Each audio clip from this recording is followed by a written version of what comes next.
You're listening to the We Are Libertarians podcast network. Find all of our shows at wearelibertarians.com.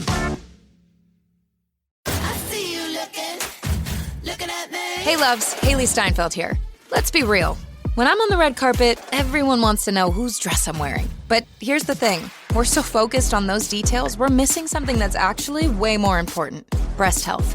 It's wild. Breasts get so much attention, but they're still so ignored when it matters most. Don't know what I'm talking about? Tune in on February 9th and visit yourattentionplease.com. That's yourattentionplease.com. See you then.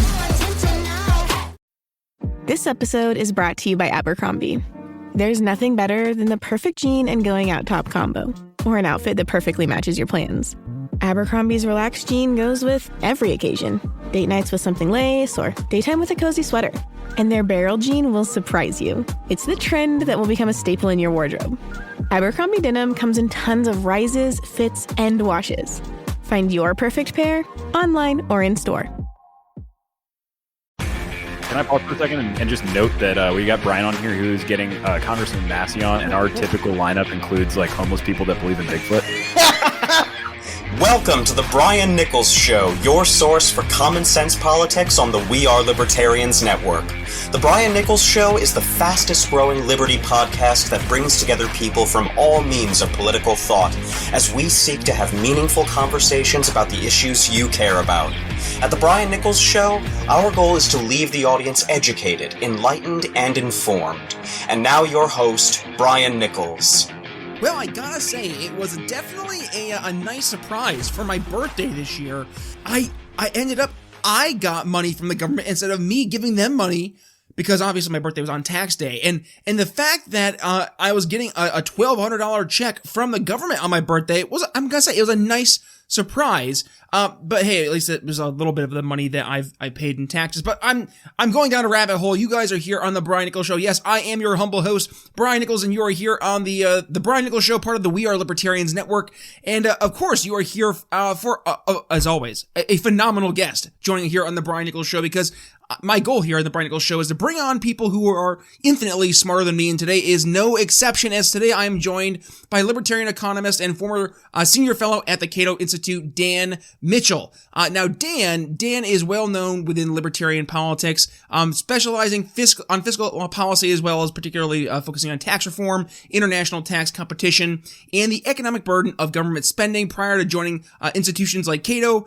Dan was a senior fellow at organizations more the conservative ilk like Heritage Foundation, and an economist for Senator Bob Packwood and the Senate Finance Committee. His work has been published in numerous outlets, including the Wall Street Journal, New York Times, Villanova Law Review, Public Choice, Emory Law Journal, Forbes, USA Today, Offshore Investment, Playboy, and Investors Business Daily. He's appeared on all major TV networks and has given speeches in almost 40 states and more than 30 countries. He earns a Ph.D. in economics from George Mason University, and he joins the Brian Nichols Show today to discuss a very important question, and that is, what is a temporary trade-off between health outcomes and economic outcomes as it pertains to our response to the COVID-19 pandemic here in the United States? So, without further ado, on to the show, Dan Mitchell here on the Brian Nichols Show.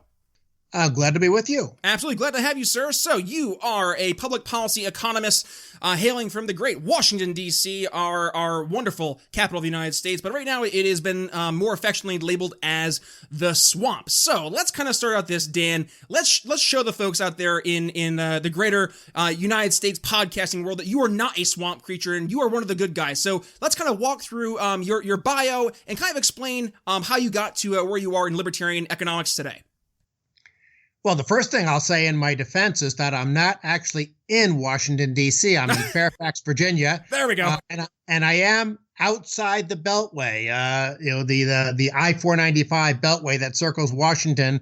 The old joke is if you're inside the Beltway, you're in the bubble, you're part of the swamp, you've been co-opted by big government. So I like to think where I live and where I happen to be right now, I'm at least semi-insulated from the corrupting forces of Washington, D.C. But to answer your question, I came to this area for my Ph.D. at George Mason University, which is actually less than a mile from my house.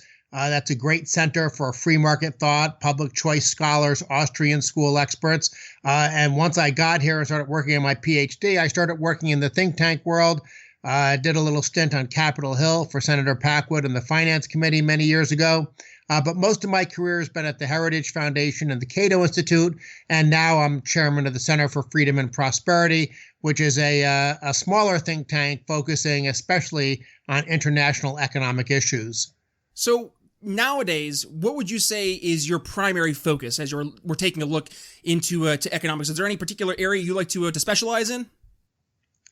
For most of my career, I have focused on fiscal policy, taxes, tax reform, tax competition, the economic burden of government spending, issues related to things like entitlement reform, decentralization of government activities. But of course, in the last couple of months, I've written so many things related to coronavirus because it is literally draining, I suppose not literally, figuratively draining the oxygen out of the room. And so every so often I can't resist. I'll write about other things because I have a daily column that I put out at International Liberty. Just any search engine, type in Dan Mitchell blog, it'll be the first thing to come up. But again, for the last 2 months, it's coronavirus.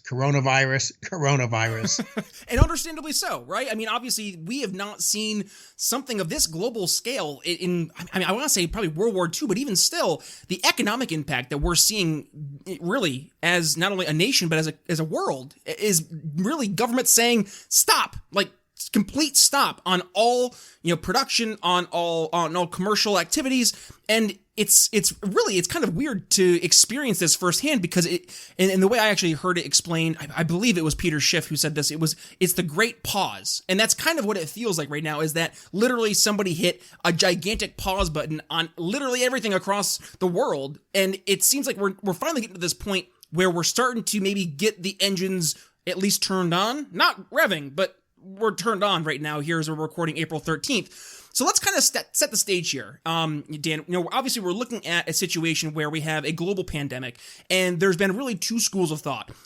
One is shut everything down, like close everything. The folks who are at the highest risk, we need to take their lives and their livelihoods into consideration the most because they are the most at risk for this very dangerous disease. On the other hand, and this is the argument that I want to have you come into the show today, is that our response, this economic response that we're making in terms of shutting quite literally everything down, yes, can stop the spread of COVID to those at-risk folks. And we could even go into the questions, is it actually the most effective means? But then the flip side, and that is the economic impact. And you mentioned your blog, International Liberty, and you wrote an article about this way back.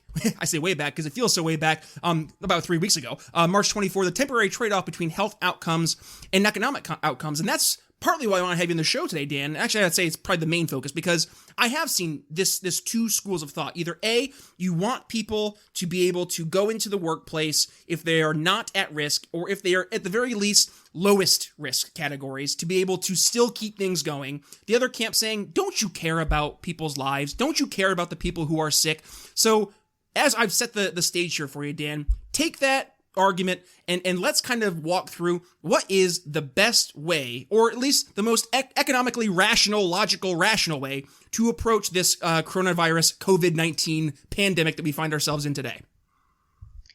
The challenge, of course, with the caveat that there's still a lot we don't know about the disease, but the challenge that we face is that both sides have a lot of truth. There's no question if you lock down the economy, maintain very strong social distancing, you can reduce the spread of the disease. On the other hand, when you do that, you're imposing tremendous damage on the economy. A lot of it very likely will be permanent damage. And frankly, some of it is going to be totally independent of government, because even if state governments weren't ordering these lockdowns and shutdowns, you still would have lots of people not going out and shopping, not going out and socializing. And frankly, even if we think about what's going to be happening, say, 4 months from now, will people be going to movie theaters? Will they be going to restaurants? Will they be going on cruise ships? So I suspect that there are some permanent changes to our economy and to our culture that are simply because of the disease and will have nothing to do with what the government is doing today. Now, with that out of the way, the point I made in my column a couple of weeks ago about the trade-off between health and economics is simply this. Everyone is talking about flattening the curve. What is the goal of flattening the curve? It's to reduce the rate of new infections. Why? Well, at least when that originally came out, it was to make sure that the capacity of the healthcare system wasn't overwhelmed. If there were, say, 500 ventilators in a metropolitan region, you didn't want 1,000 critically ill patients who needed ventilators. Right. And so the idea was, oh my God, this is going to spread. So many people are going to get it. We have to at least slow down the pace of them getting it so we don't have these horrible triage type decisions being made where, okay, this person's 83 years old and not very healthy, so we're just going to let them die in a hallway in the hospital. And in effect, what is being done with those kinds of decisions is we're saying, well, we're going to make everyone poorer to save some lives. And that's a judgment call. Now, how many lives do you save? I mean, in theory, you could save lives by banning the personal automobile or setting speed limits at 5 miles an hour. We don't do those things because we know it simply doesn't make sense. So we do make trade-offs all the time as a society. We make trade-offs individually. There's a risk anytime any of us take an airplane someplace. It's a tiny, tiny, tiny risk. But yeah, we could die as a result of taking an airplane. We're more likely actually to die taking a trip to the supermarket in our car. Exactly. So we make trade-offs all the time. What irritates people now is we have politicians making trade-offs, and we're concerned about the fact that what are politicians trying to do? Well, maybe part of their decision-making is, well, what's in the best interest of society? But a lot of times we suspect with considerable accuracy that they're making decisions on the basis of what's going to maximize the votes that they get. And so sometimes it's in their interest to make everything seem worse than it is, to use any excuse to grab more power, to spend more money. So I think it's a very healthy thing for us to have skepticism of what the politicians are saying and what they're asking us to do. But again, that doesn't change the fact that there are some underlying real world health concerns, and we're trying to balance those things out, both individually, in terms of our families, and of course, society-wide. Mm-hmm. Well, and this is the part that's kind of hit me by surprise. 'Cause I didn't expect to have this type of reaction that we've been receiving from folks, and it has turned into this kind of...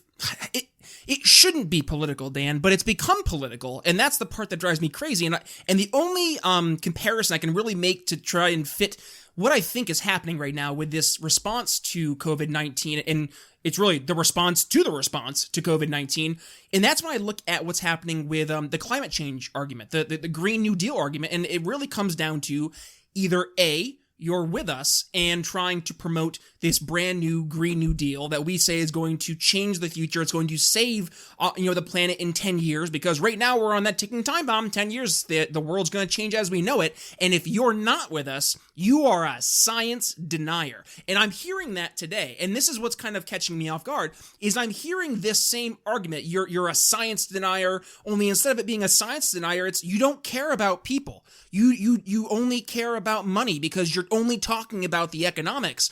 And, I've seen people, and I will raise my hand saying, well, listen, there are people who are going to lose their lives because of just the mere economic impacts, whether it's they're losing their jobs, they're not able to put bread on the table, they're not able to, deal with whatever social issue they're dealing with, whether it's anxiety, depression, there's so many things that are negative externalities as a result of these economic downturns that I would dare say have as much, if not more of an impact than the number of folks who are going to be impacted negatively by COVID-19 directly as a disease. So I think now we get to the scary part where, as you discussed, we are now discussing trade-offs. What are we willing to risk, and what is the reward? And it sounds so gross to use the word reward when we're talking about, quite literally people's lives, but that really is what it comes down to.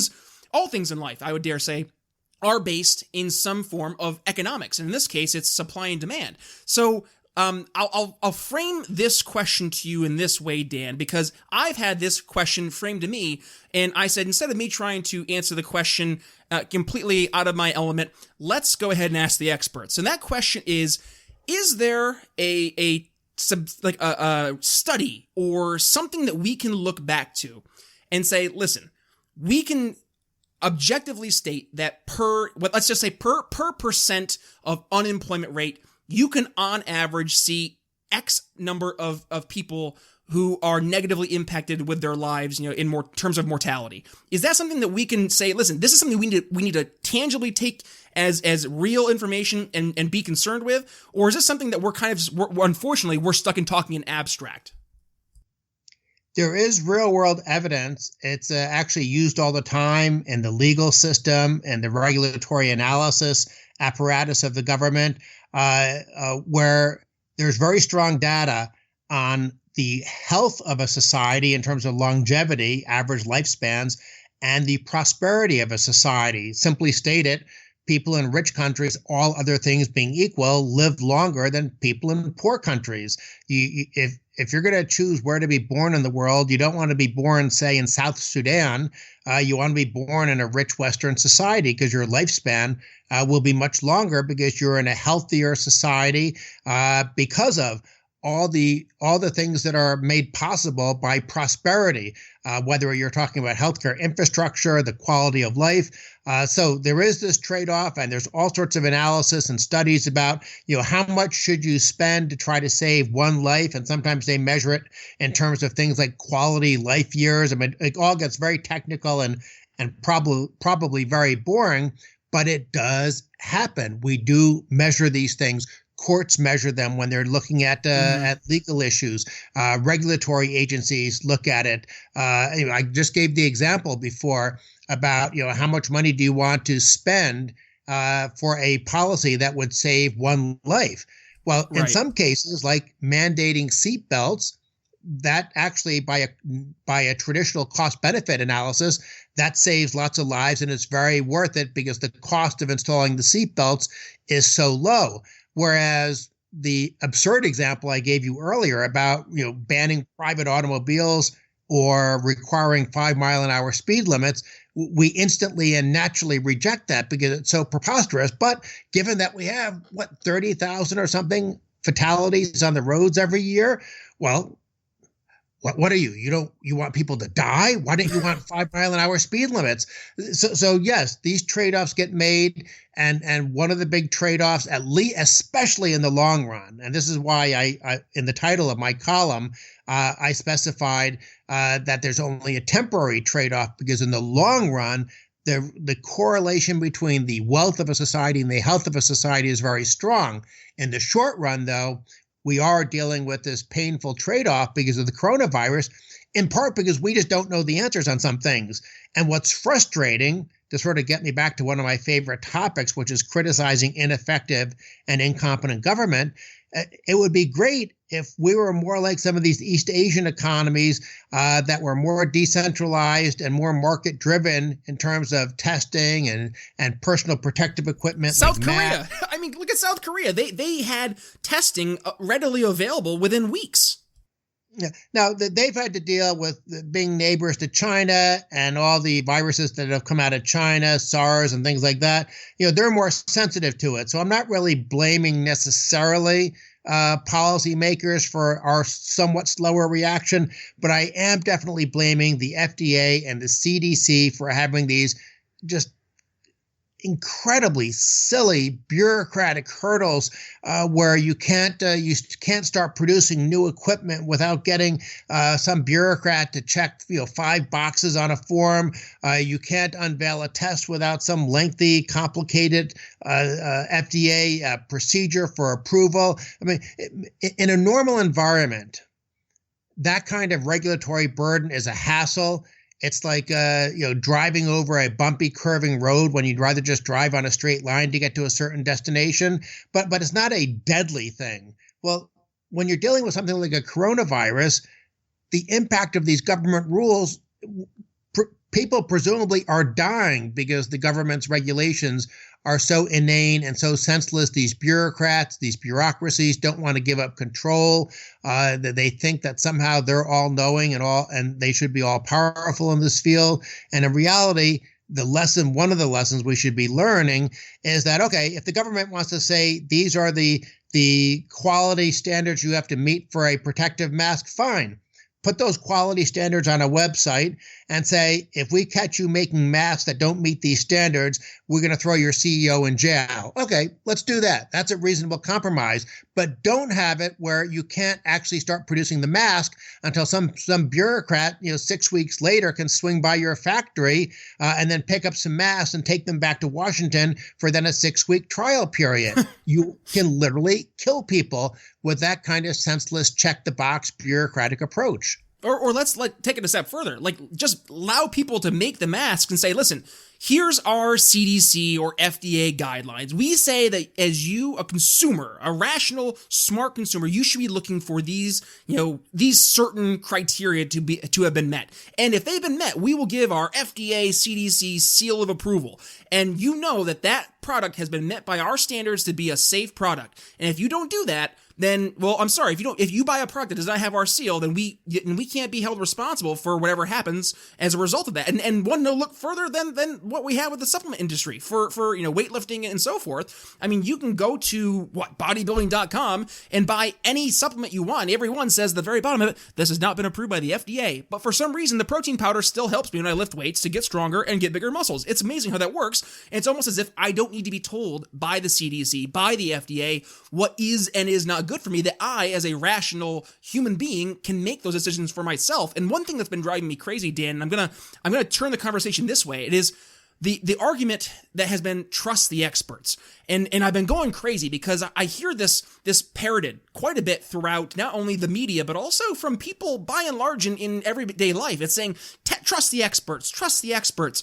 And then I ask the question, well, which experts? And then there's silence, because when that question gets asked, all of a sudden, now it's putting the onus on the argument, the onus on the people who are actually the quote-unquote experts to make a rational, logical, substantive position, and in many cases where they have a differing of opinion, to then in the court of public opinion, battle it out to find out what's going to be the best solution. And I feel that we've gotten to a point as a society where we as a public have so abdicated our personal responsibility to trusting the experts that we now look at these experts who've been put in front of us and have been labeled experts by name institution here that's been put in place by government. And now we're giving these people more and more credibility, where I would dare say a lot of times they, at the very least, don't deserve it. But then we have experts. Let's just take you, for example, right? An economic, a person who's out there, an expert in economics and free market economics at that, yet people won't say, look at the experts, and then point to you when they're, coming from the argument of more government. So I would say, what would be the free market economist's response to trust the experts? Should we really trust the experts, or should we trust what makes sense? Ryan Reynolds here from Mint Mobile with a message for everyone paying big wireless way too much. Please, for the love of everything good in this world, stop. With Mint, you can get premium wireless for just $15 a month. Of course, if you enjoy overpaying, no judgments, but that's weird. Okay, one judgment. Anyway, give it a try at mintmobile.com/switch. Upfront payment of $45 for 3-month plan, equivalent to $15 per month required. Intro rate first 3 months only, then full price plan options available. Taxes and fees extra. See full terms at mintmobile.com. You found your person. Now let the Knot help you with everything else. The Knot connects you to the wedding inspo, vendors, venues, and planning tools you need to make your day totally you. Having helped plan 25 million weddings, we've got your back when it comes to every little detail like RSVPs, budgets, and more. Because your wedding comes to life with the connections that matter the most. Get started at theknot.com/audio. The Knot. Let's plan your wedding together. This episode is brought to you by LifeLock. During tax season, your personal info travels to a lot of places. Between payroll, your tax consultant, and the IRS. If your W-2 gets exposed, that's just the ticket for identity thieves. That's why LifeLock monitors millions of data points every second. If your identity is stolen, they'll fix it guaranteed or your money back. Don't let identity thieves take you for a ride. Save up to 40% your first year. Visit LifeLock.com/podcast. Terms apply. First, let me say something about the testing and the bodybuilding supplements and that whole issue. The easy answer, the logical answer to so much of this is to get the FDA and the CDC out of the business and rely on things like Underwriters Laboratory, which is, of course, a private testing and verification service. I think that would be much more sensible, much more efficient than what we have right now. And I should have mentioned that earlier, but since it came to mind, I wanted to throw that out there before I got to your question about the experts. So regarding the experts, you're exactly right. Who's experts? When you talk about something like climate change, there are lots of experts out there, but they tend to be people who are getting fat and happy with government grants because it pays to be an alarmist on these issues. Now, does that mean they're wrong? I have no idea. I'm not a climate scientist, but I do know enough about public choice economics and the perverse incentives that you get when people's livelihood depends on saying X, even if they really think Y. It makes me very, very suspicious. But let's even set that aside and assume that people have nothing but pure motives. Everyone who's an expert on a certain topic is vulnerable to having tunnel vision.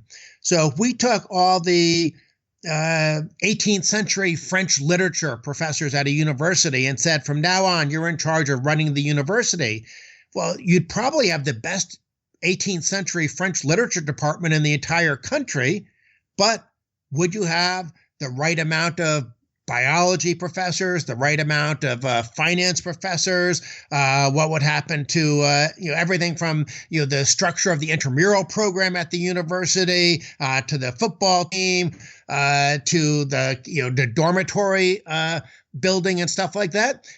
Being an 18th century French literature professor is probably a wonderful thing, but that doesn't necessarily mean that you should be making the call on everything involved with a university. And likewise, if you're somebody at the CDC, or even, as much as I hate to say this, I'm sure there are some competent expert people at the World Health Organization, you probably do have a lot to add to the conversation.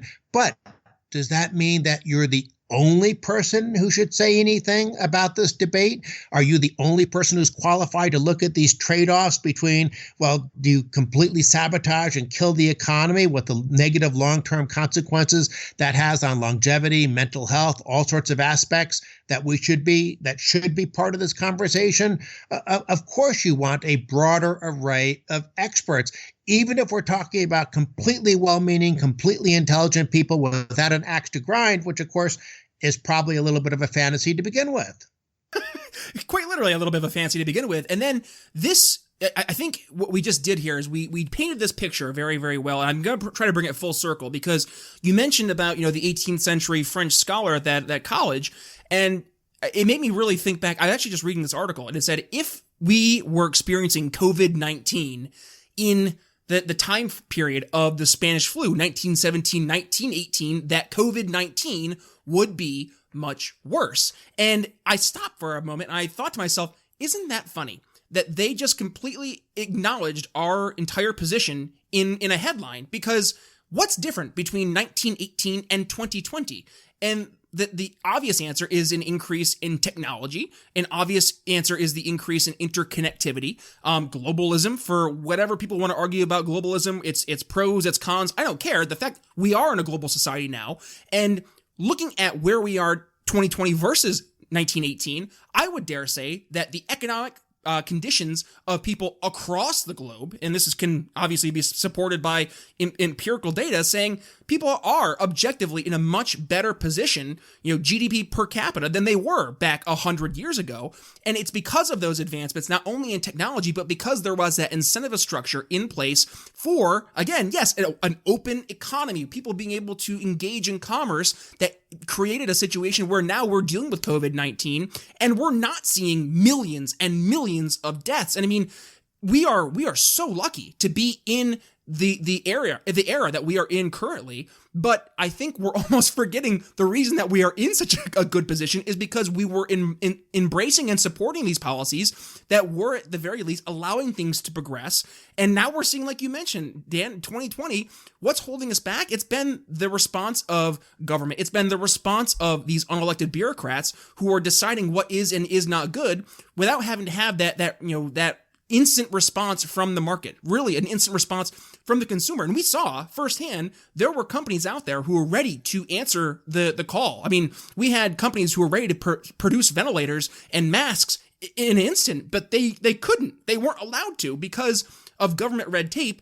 And like you said, Dan, it quite literally did impact people to the extent that it cost people lives. And that's something that I think the experts, as they have been labeled, they need to take that into consideration. But also, I think that they need to have that as a little bit of egg on their face, because those are the experts who have been put into positions of power within our bureaucratic system of government, and they have not had to really answer for their beliefs or what their expertise are until now. They're being pushed to the forefront of a national issue, a global issue, because now, it's rubber hitting the road. It's like, okay, you're the experts, fix it.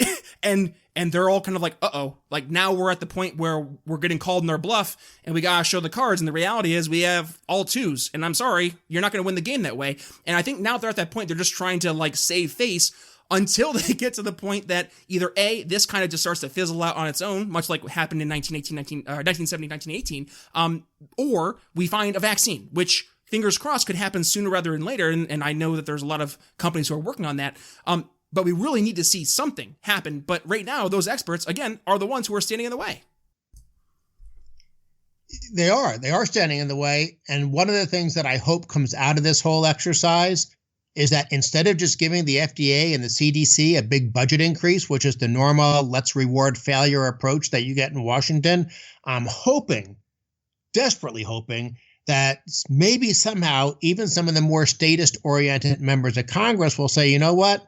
People died because we had too much bureaucracy. Let's try to streamline this process. Let's shift to underwriter's laboratory, or even if it's just that middle of the road approach I said, where the FDA and the CDC put up guidelines on the internet and say, okay, anyone who can meet these guidelines can produce X, Y, and Z, and we're not going to try to require approval ahead of time. There are all sorts of things we can do to either marginally or significantly make our system more flexible, more adaptable to dealing with this kind of crisis. So maybe I'm just being naive, but I would think that this has been such a terrible situation that even some of the people I know in Washington who are on the left, who always think government is the answer, I'm hoping that they're going to draw at least some right conclusions out of this in terms of what has to be done to have us better prepared in the future. And one other thing I think that might tell us something, although it's too early to know what lessons we'll get out of it, is different countries are trying different approaches. Sweden right now is famous for having a more relaxed approach on this. Now, having said that, a lot of the people who are libertarian minded are citing Sweden, but at least in the short run, it appears that's a costly strategy with higher infection rates and death rates than some of the neighboring Scandinavian countries. However, it could be that in the long run, Sweden comes out ahead because, yes, they bit the bullet. They incurred higher infection rates and death rates in the short run, but it enabled them to keep their economy a little bit more alive and to get through to have the disease burn through the economy quicker. Now, it could be that maybe we learned that Sweden made the wrong calculation, but I'm glad that there are different approaches out there by different countries so that we can hopefully learn from that experience as well. I mean, obviously, we mentioned the East Asian economies before. Hopefully, one thing we learn is that it's so important to have the capacity to test and to provide personal protective equipment. And the East Asian economies, I think, have done a good job on that. We can certainly, even already at this stage, we can take that as a lesson to be learned. But there are probably going to be other lessons that we're going to learn by seeing how different countries have handled it. Above and beyond, of course, as you indicated, the biggest lesson of all is that it helps to be a rich country. And of course, how do you become a rich country? By having free markets and limited government. And I'm hoping, and you mentioned things that we can learn as we walk away from COVID-19. And I say walk away, we're just a month into it. But I'm hoping that we can at least look at what the United States did And it was starting off as kind of this approach to federalism. And I don't want to get into another conversation about federalism because that's a horse I've beaten a million times in the past here on the Brian Nichols Show. But at least from a federalist approach, we were seeing localities respond to the COVID-19 pandemic coming to America. And they were doing it in kind of this way that the Eastern Asian countries have, and that we were seeing in Europe, where each individual state or each individual locality or municipality were making decisions. I mean, in Philadelphia, we were closed down, I would say, the day after the NBA canceled their season. I mean, we were ready to rock and roll, in quarantine a month, ago, and we're seeing our numbers kind of, stay pretty stagnant. All things considered, we quote unquote helped, was it cut the curve or spread the curve, whatever the heck it was. We did that. And that was great to see here in Philadelphia, but also we saw a response in the free market. The free market was answering a lot of the questions that governments were starting to question themselves. I mean, the NBA closing down, their entire season, NHL suspending all their NHL playoff hockeys. You had the NCAA cancel all of March Madness, and this was all in preventative means from the free market, from the private sector, to answer the areas where government was dropping the ball, or in many cases where government wasn't even responding. I mean, we had Mayor Bill de Blasio sitting in New York City telling people to go see Broadway shows on the 3rd of March. And this is just weeks before New York City is hit with the biggest pandemic that's ever hit the city. And it's something that I think that we as libertarians, at the very least, can walk away from this. And I'll leave this with, for the last words to you, Dan, but I'm going to say, I think we can leave this saying, hey, look at, we argue all the time that at the very least we should try to reel things back and give more power, more authority to the states and localities. Let them make some more of their decisions. And we saw with the COVID response that, hey, we were right. You had an overarching government that was preventing, with its bureaucratic institutions, preventing companies from answering the bell and actually providing real life-saving, whether it's products, services, etc.